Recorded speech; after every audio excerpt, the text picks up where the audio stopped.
Hello, Oklahoma Wesleyan University. I'm Rusty Chappell, Student Body President.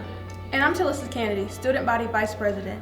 We're from Southern Wesleyan University in South Carolina. We just want to send out a huge thank you for your financial gifts and efforts from the devastation caused by Hurricane Helene back in September. It was a very challenging time for many of us here. Power outages, fallen trees, flooding, and much more. Our campus took a very big hit. We even had to cancel classes for a week while the community came together to rally together and help recover from all the damage. We are incredibly grateful for the heroes we have here on our campus.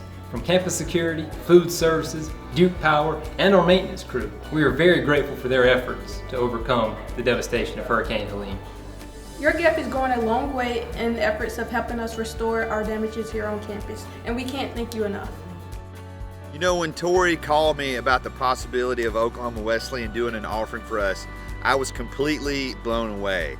And now to know that you folks sent us $5,000 for our restoration fund, words cannot express how grateful we are for your generosity. So to Dr. Dunn, Tori, and all of you students, thank you from the bottom of our hearts, and go Eagles.